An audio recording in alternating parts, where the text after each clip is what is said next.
બકરીદના તહેવારને ધ્યાનમાં રાખી Surat police action મોડમાં જોવા મળી રહી છે। શહેરમાં કાયદો અને વ્યવસ્થા જળવાઈ રહે તે હેતુથી રાંદેર વિસ્તારમાં પોલીસ દ્વારા વિશેષ કોમ્બિંગ ઓપરેશન હાથ ધરવામાં આવ્યું હતું। સુરત પોલીસ દ્વારા બકરીદના તહેવારને લઈને શહેરમાં ચુસ્ત સુરક્ષા વ્યવસ્થા ગોઠવવામાં આવી છે। તે અંતર્ગત રાંદેર પોલીસ સ્ટેશન હદ વિસ્તારમાં વિશેષ કોમ્બિંગ હાથ ધરવામાં આવ્યું હતું।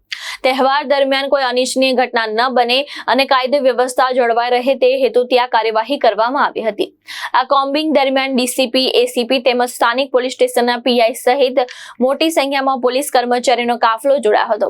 પોલીસ દ્વારા સંવેદનશીલ વિસ્તારમાં પેટ્રોલિંગ અને ચેકિંગની કામગીરી પણ કરવામાં આવી હતી અને બીજી તરફ લખધીરસિંહ ઝાલા દ્વારા શાંતિ સમિતિની બેઠક પણ યોજાઈ હતી।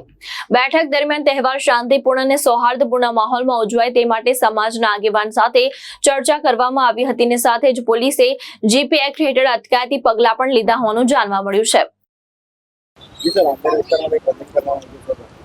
આગામી બકરા ઈદનો તહેવાર શાંતિમય વાતાવરણમાં ઉજવાઈ શકે અને કોઈ પણ પ્રકારનો અનિચ્છનીય બનાવ ન બને તે માટે સ્થાનિક પોલીસ દ્વારા તમામ તકેદારીના પગલાં લેવામાં આવી રહેલ છે।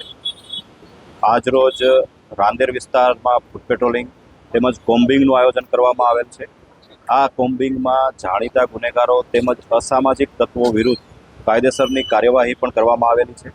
જીપી એક્ટ 135 સહિતના અટકાયતી પગલાં હેઠળ પણ કાર્યવાહી કરવામાં આવી રહેલ છે।